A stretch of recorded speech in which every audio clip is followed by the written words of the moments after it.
You walk into the room and see me placidly sitting in an armchair, intently gazing at the book in my hand.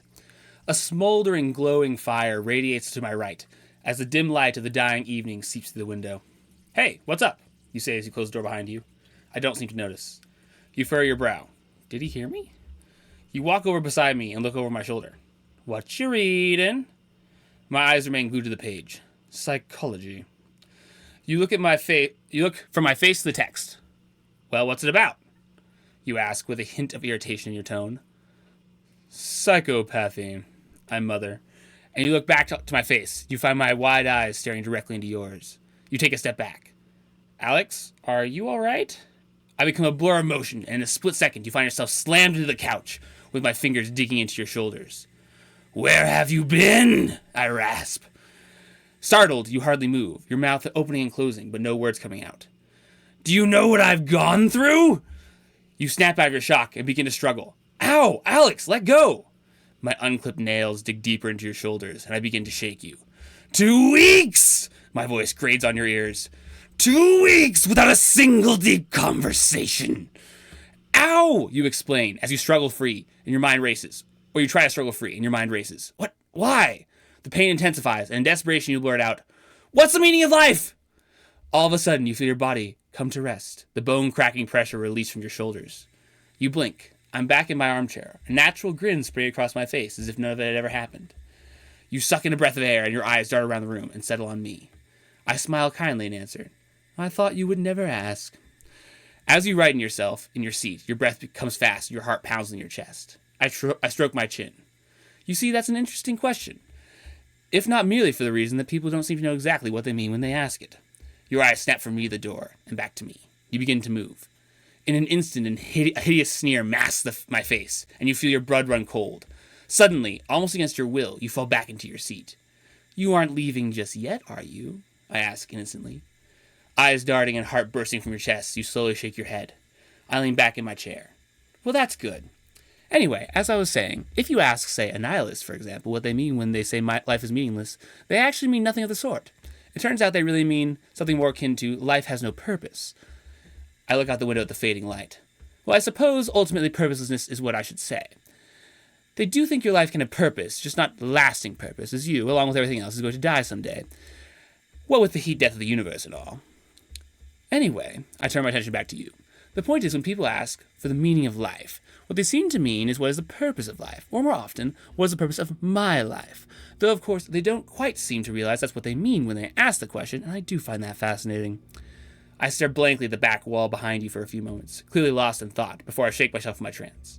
Yes, anyway, I do think I found an answer to that question that is quite beyond rational contention. Namely, the purpose of life is to discover truth and act in accordance with it.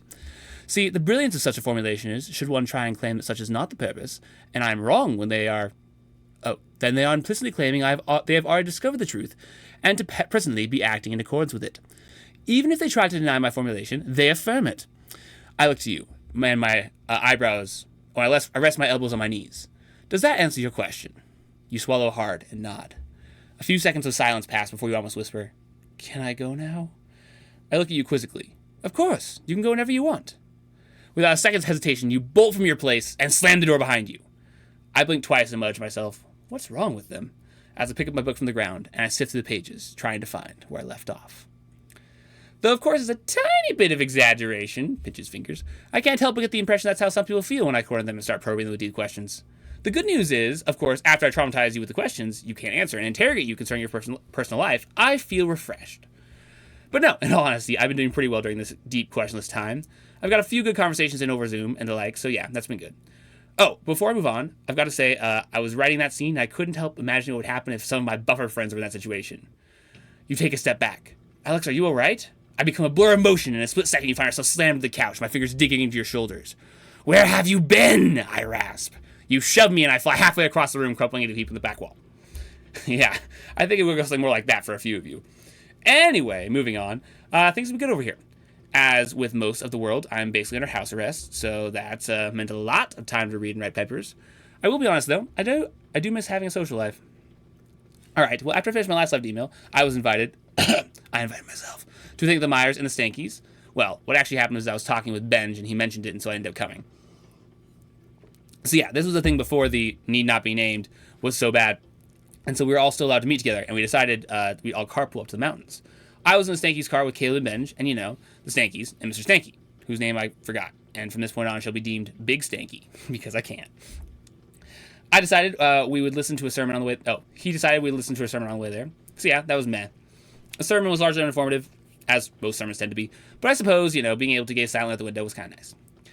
It took a while before the sermon ended, but when it did, we finally got to talk about personality, MBTI and Enneagram, which was cool. I'm pretty sure Big Stanky's an SFJ. I'm more inclined to ESFJ, but IDK. I also thought Olivia, who will hence be called Emotional Stanky, was an ISFJ. But after talking to her more, I'm more inclined to think she's an ISFP. She identifies with both the 2 and the 4 and the 9 on the Enneagram. And while the 2s distinctively have an FE, both 9s and 4s are more distinctly FI. So I'm thinking ISFP, but I'm not entirely sure in that regard. Anyway, we drove up there, had a satisfactory length of conversational depth, arrived at a frozen lake, and played around. On the way there and back, and while we were waiting to go, I got to talk to Big Stanky about Genesis stuff, which he claimed was his expertise, but it was a very one-sided conversation. Basically, I just told him all the reasons why I'm inclined to not take Genesis literally, and he mostly just smiled and nodded. Now, I assume that was either because he was being nice, or he had no idea how to respond to my points. Being my extremely humble self, I'm inclined to hold the latter. But I suppose I got to give him the benefit of the doubt. Besides, I'm not super educated in this regard, just more educated than all those normal Bible thumpers. And to be fair, Big Stanky is ignorably nice, so it's more in accordance with his character to hold the latter. But yeah, I had that deep conversation, but the rest of the time was just playing in the snow and throwing a lot of snowballs. Me and Benj teamed up and periodically attacked people for little to no reason. It was great. Let me see if I have some pictures. There's us. There's snow. And there's Photoshop snow. Well, I guess it's more just filtered snow, but that's practically the same thing. So yeah, the whole endeavor was a pretty great time. Had some satisfying conversations at the end, and Emotional Stanky didn't get mad at me for having deep conversations. Woo! The rest of the day, I sat around and read my theology book. Oh, and also my arm decided to pay back in pain for all the snowball throwing I did in the following few days. The next day, I went to Walmart and bought 7 Jolts, aka little Nerf guns, because I thought the Myers were going to come over and do a Nerf war, but it turns out the parents said no, which was lame. So yeah, now I have 7 Jolts flying around, so hopefully we don't all die from the need not be named, and we can use this in the future. But the really big thing that happened that day was, wait for it, I finished my theology book. A single party popper goes off. Woo! But seriously, that's a pretty monumental task. It was like 450 pages. I took extensive notes on it. So if any of you want want theology notes, here's the link. And if you ever want someone to tell you what the heck what an infilapsarian believes, I'm your guy. I actually forgot that, so unfortunately I'm no longer your guy. So yeah, finished that. I felt great. And then I started on this little quantum mechanics book Alan recommended to me. Here's a picture. It's written from an Aristotelian perspective, so that's cool. Because Aristotelian metaphysics are the best. Basically, the most important thing he proposes is that quantum is a realm of subsiding? That's what I said, potencies, which would make total sense of all the weird stuff that goes on there in the Aristotelian sense. For example, like take superposition right. If you don't know what the heck I'm talking about, then you can just skip this part. A superimposed particle is in 2 mutually exclusive states at once, with an up and a down spin, which of course makes no sense if the particle is intact. But if it is merely a thing in potency, that makes total sense. For example, I can potentially be punching you and potentially be hugging you at the same time. Not like the latter would ever happen, period. Because I am not actually doing either. I've got to admit, the guy may really be onto something. But then again, he does, later in the book, propose geocentrism. So, sort of weird. And astrology, if I recall correctly. So, maybe not right on everything. But yeah, the book is certainly interesting. Definitely recommend it for anyone familiar with Aristotelian metaphysics, which can be easily remedied if you read a paper on the subject. And if you want to know what, if any, ontology the quantum has. So yeah, read some of that. At that point, I had done quite a bit, so I was about to call it a day. But for whatever reason, I think Mom and Dad were off somewhere. Grace asked me to read the Bible to her, and so I obliged her, albeit in a slightly begrudging manner.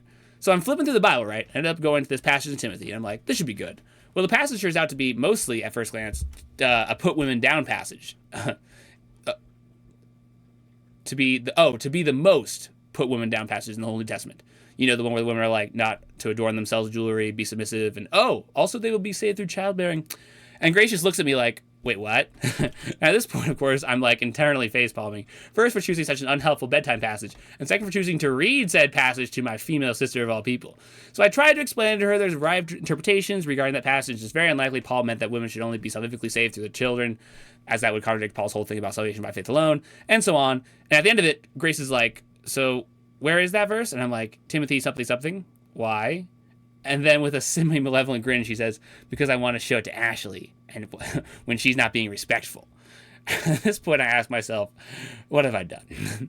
The first thing that comes to my little sister's mind is how she can use this verse as a proof text when her friend is annoying her. I laugh nervously.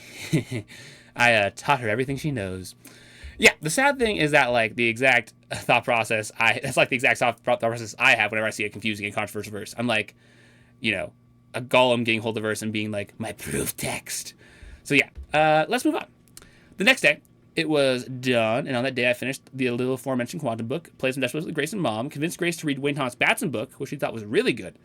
Upon the morrow, I got up early for an unusual day at work. See, the place where I work, there's a water jet cutter that shoots high pressure water with little sand bits of granite to cut through metal, and then I grind and sand in various ways that metal all day.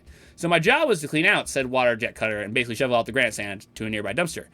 And now this water jet's like 10 feet by 4 feet, but only like a 4 foot by 4 foot section is actually filled with sand. The rest has like some sand in it, albeit large, has some sand in the albeit large, but mostly just cracks. So I get there, I'm like, I got this. Look at this little bit of sand. How can this take Nate 6 hours? This is going to be easy.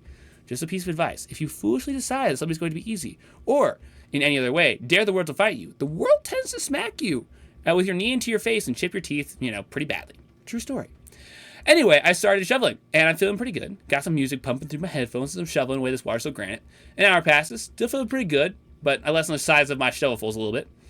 I reach the second hour, and I'm starting to feel it, but I figure, I should be reaching the bottom, at the rate I've been digging down. So it turns out that granite mixed with water is pretty heavy stuff, and by the time hour 3 hits me, my arms are beginning to complain. I'm looking at this thing, and I'm like, where is the bottom? Like, I can look at it from the side and see that it's only a finite amount deep, but it just keeps going. And I mean, like, shoveling wet sand at the beach, every shovelful you take just gets filled with, like, more granite sand. So I'm sure that has something to do with it. But yeah, shortly after that, I finally reached the bottom, which was a small victory. But at that point, a new source of death ensued. Remember the aforementioned large cracks? Well, it turns out that once you reach the bottom, the reserves come in. Granite just keeps oozing out of those cracks. Like, seriously, it just kept coming. So I reached hour 4, right? And I've got a layer lying at the bottom of this, like, arm-murdering machine. And I finally got the cracks to empty. But now I've got to shovel out at this super awkward angle. So at this point, my arms are like, why do you hate me, Alex? And I'm trying to take this awkwardly placed sand out. And at this point, the sand stops being sand. Remember how I said this thing cut metal? Yeah, well, there are literally hundreds, possibly thousands of failed metal cutouts throughout the granite. And they're so thick, I literally can't get my shovel to go into the sand because it keeps getting stopped by the metal. So I spent the next 2 hours or so literally shoving metal and getting sand out of those infuriating cracks. And I just cleaned everything up. So the point is, I massively overestimated the ease with which I complete this task, and my arms were very, very glad when I finished. So yeah, that was a character building experience. But on the plus side, my boss knows I worked pretty hard, so I gave me an extra $50 in addition to my hourly wage, which was cool. Let's see, what else happened? Well, that day I read an SAP article on fatalism, and that was long and interesting. By the way, for all you free willies out there, I've written a 6-page paper clearly outlining all the reasons why I have a problem with free will, well, particularly libertarian free will, but seeing as that's extremely unlikely that any of you know what I mean by that specification, I'm just going to say free will, as that's likely what you understand to mean. So yeah, read that, and the next day I read an SAP article on free will itself, which, as is all SAP articles, was quite long. And then went to work, but only worked a third of my shift since we got sent home early due to snow. And that evening I watched Psych and some Lost in Space of the Fan. The following day, aka the last, the day following the last, aka the next day, I alternately watched Psych, played Dutch Bliss with Mom and Grace, worked on papers, I helped make food for the first time in forever. Brushes off his shoulder. I know, I'm such a good son. But yeah, I finished a paper called Athens' Rightful Place in Jerusalem, which is about philosophers' rightful place in Christianity. If you know Tertullian's famous line, you'll get the line. And if any of you think the Bible is against philosophy, I now have a 7-page paper proving you wrong. In fact, my NTJ friend even found it convincing enough to convert to the light side. He also said he would start reading my papers, but I'm dubious. However, I sent him 44 just in case. It turns out that's about how many papers are written on theological and philosophical topics that I consider good enough to share. Other than that, I am working on boosting that number, though. The thing that is that as you get smarter, your past self gets stupider. Also, as I was picking out those papers, I was reminded of my dark days when I wrote papers on how useless philosophy was and how it was the property of the devil. Ugh. To think I would ever write such things stretches even my imagination. But yeah, those papers never need to be seen by anyone, ever. Moving on, I spent the next day reading a part of an IEP article in Encyclopedia of Philosophy on infinity, and I'll confess that a lot, most of the math went over my head. I still get a little confused on how alpha null infinity is smaller than alpha 1 infinity, but I'll get that eventually. I then helped mediate a family discussion and probe into my father's psyche. Not a peaceful place to build a summer home. And then I went to Neo's, and we tried to do some D&D where everyone else was online, because they feared the need not to be named. And we played this board game called It's a Small World, kind of like Pseudo Risk, which was fun. Oh, and then Neo taught me how to make this dish called Mexican pasta, which was really good. And I cooked for the first time in my life. Again, dust off his shoulder. Aren't I awesome? After we ate, we did some Bible study outside for a change. It was pretty cold, so we came in early. And then me and Neo did dishes while I broke his deontological view of morality. And then we played some more Small World until like midnight, and I bladed home. After that night was the last night of spring break, and CEC decided to go online, because of the thing that need not be named. And so I was up till 1 trying to figure out how that worked with Ben. The following morning was the first day of online school, which basically consists of the teachers telling all those spineless, never homeschooled in their life students not to freak out. I went to work as per usual, and spent the rest of the day working on the rough draft of the only theodicy I think is really good. For those of you who don't know, aka all of you, a theodicy is a positive argument for God's goodness in the light of the problem of evil, as opposed to a defense, where you're basically just saying, your argument saying God is evil sucks. I now have both a theodicy and a defense, so if anyone wants to read those, just ask. The next day was more school, and work became a bit more substantial. I went to work, and then Katie, one of the Rash Christie people, hosted me up at her place since CSU was shut down. We played a bunch of games, got in far less deep conversations than I wished for, and I think I overstayed our welcome by like 2 hours. A person wants you to leave when they start subtly hinting that they want you to go, and they say like, well guys, it's been a good night, I've really enjoyed it, and so on. But we just kept talking. Granted, we were talking about super interesting and philosophical stuff, but by like midnight, Katie finally got us out of her house, so yeah, sorry about that, Katie, even though you don't read these. But yeah, that was good. More school ensued the next day. I went to work and subsequently got fired from work, so that was fun. Okay, I didn't technically get fired. I got laid off, but What happened is we got to stay home we got the stay-at-home order at work, and so the boss was like, well, you're all unhired, aka fired, laid off, whatever we call it. Also, thanks a lot, thing that need not be named. Now I can't listen to my History of Philosophy podcast at work. I wanted to have memorized the whole History of Philosophy for the next school year, and now that's not going to happen. He pouts in the corner. My Uncle Dusty came over for the last social encounter, not like he really wanted it, seeing as he's an INTP. I bet all the introverts in the world are in, like, heaven right now. So yeah, he did that, and I finished my theodicy and touched it up. Oh, and also that night, I did a bit of late night rollerblading, and that was fun. The following day, I spent literally 3 hours trying to find a scholarly source that said what I wanted to say, extremely frustrating endeavor, and then I rollerbladed 8 miles with Grace, which was tiring but good. And then I also talked with Matt, the Smart Thomas guy from way back, for a while, which was great. Oh, and I also received in the mail a book my INFJ friend Chase had recommended me calling Social Intelligence. I know, if anyone needs it, it's me. So I started reading that. The next day, I woke up at 11, had school till 4, so it was an offset day. I talked to my ENTJ New Zealand friend. I spent like 2 hours looking through all my docs and finding those 44 papers. And the next day, I grabbed my courage about me, and I ran. Of course, recognizing it had been a while since I had run. 9 months or so. I took it easy, setting a pace I could keep. 27 minutes later, Alex gasps and falls like a plank of wood across the finish line. Seriously, I ran like 3 9-minute miles and I felt like I had died. For some reason, the fact that I hadn't run a 5K in 9 months then, and that I may have grown less fit didn't cross my mind. I'd spent my life as a couch potato, but nope, didn't think about it. I was just like, 9 minutes of minimal physical activity? Yeah, 9 months of minimal physical activity? Yeah, I'll be fine. Eyes go wide as I shake my head vigorously. Not fine. So yeah, I died on my pathetically slow run that morning and then proceeded to help the family on a yard project we're doing, namely actually getting a yard.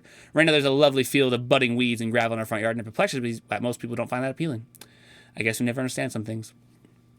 Anyway, we're tearing that all up, and we spent the day scraping the salvageable gravel because Dad wants to use it for something. What it is precisely he wants to use it for is your guess is as good as mine. I also listened to a History of Philosophy podcast as all that went down, but it's not the same as at work, and I didn't like the experience nearly as much. So, as might be expected, I was pretty worn out with all that. I then made my first meal, I think ever, granted. Pretty sad it took me till I'm 19 to cook anything, and the family ate it and liked it. And then I spent the rest of the day on my Shadowstone manuscript. I don't know if I told you guys, but way back, right before I left New Zealand, I wrote a novella called Shadowstone, which some of my friends at Story Editors gave a lot of time to help me edit. Shout out to Esther, Celia, and Grace! Yeah, well, I got thinking, and it's kind of lame that I have a book, but nothing to show for it. I actually have 2 books. Just the first one was written by my 16-year-old self, and hence is quite cheesy at parts. So I decided I'm going to get Shadowstone printed. I mean, I can't get it published because it's a fanfic. I know. The word exited my figurative emailing mouth. I just lost like 100% respect for most of you, and that's okay. I can deal with that. So, I don't own the rights, and I asked the author, and he says he doesn't even own the rights anymore, so yeah, this thing has basically no chance of getting published. But I employed the help of me mother and me brother, because it turns out that cover design is actually something that art skills are useful. So they helped me make this. The to-be cover for my novella, Shadowstone. And yeah, it turns out having siblings and parents skilled in art is actually pretty useful sometimes. Thus, that day I worked on touching out the manuscript for the book, and I think it's going to be pretty cool when it gets here, but I guess I'll have to wait and see. The next day I worked a lot more on the manuscript. Ben and Mon helped me with the cover. Also, neither of them just drew the girl, in case you thought they were that awesome. We stole that off the internet. I also got to talk to Matt some more. I think we're going to be doing a video conferencing now, more now that it's like way more efficient than email. Oh, and also we legitimately went to the Wade's house and played... Oh, we illegally went to the Wade's house and played a bunch of soccer and basketball. Don't tell anyone. But yeah, I got home. I lied about owning the rights to the book and ordered it. Man, I did 2 illegal things that day. However, considering this is a one-off thing, or possibly a 2-off thing, as Mom wants to buy a copy, I have justified my illegal actions. I hope successfully. The next day consisted of school and me being sore from all the sports of the day before. I also spent some time reading that psychology book, Social Intelligence. Also, you know that thinking about me reading psychology... Oh, also, you know that whole thing about me reading about psychopathy at the start of this life email? Yeah, there's actually some bits about psychopathy, so that was, like, legit. The following day, the one that previously deemed next, because that's smooth, was more online school. It consisted with a dash of yard work and a hint of debate, shaken, not stirred. Well, I'm not sure how much counts as a hint, but we debated for, like, 3 hours and 30 minutes, so maybe a bit more than a hint. More school ensued as the sun began its course in the sky. Can you tell I'm just trying to avoid saying the next day 1,000 times over and over? I rollerblade with Grace, this time also a long blade, but we went a different way. And oh, I wrote a paper outlining my qualms with libertarian freedom that I mentioned earlier when I talked with Alan quite a bit. And also read some more my psychology book. Friday, aka yesterday, then came about, in which I got done with school quite quickly and read more of that beloved psychology book. I also helped Mom cook some. Just so you know, this is like the whole cooking thing, because I realize I'm 19, very soon will be cooking for myself. I don't want to survive off a diet of ramen noodles and pizza alone. So, yeah, that doesn't sound all that bad now that I think about it. Anyway, I then started this life of email, as you see before ye. I also started applying for a writing job, although I highly doubt anything will come of that. And then today I mustered the courage once again to run, and in turn, to redeem my good name. So I ran and got the worst side stitch I think I've ever had. Seriously, I pushed through this, but, like, I pushed through a lot, but this one actually stopped me when I was, like, half a kilometer from the finish line. Very unfortunate. But on the plus side, I did run 4.5K in 23 minutes. So, a much better time than my previous excursion of death, though this one was indeed more painful. So I did that, and then I got on a video call with Matt, Alan, and this guy named Doug, who I bet a penny is at ENTJ, and we talked about Thomas things. It was pretty darn good, but I found the collective understanding of God and humans both being the primary cause basically nonsensical. But hey, they'll maybe be able to explain it later to me. Shrugs. But yeah, it was a good talk, especially because everyone there is smarter than me. Though I wouldn't say by too much. I could certainly do more than just keep up. For that reason, it was a good learning time. As for the other things that happened today, I worked on the yard, got slapped in the face by a rubber pipe that Ben accidentally flung into my nose. Air quotes, accidentally. No, actually, it was an accident. So that was quite painful. And yeah, I spent basically the rest of the day finishing this. So there you have it. Another edition of Alex's rambling about his life through insufferable emails. Hope you have enjoyed it. I suppose I'll be hosting this next episode soon enough. Also, I forgot to work these pictures in, so I'm just going to like dump them all here because I'm lazy. I hope you don't mind. Just kidding. There's nothing you can do about it. Picture of a snowy backyard, picture of CSU, and here's a dog, if you're into that kind of thing. And, I mean, don't let the need not be named kill you, or I shall be very put out.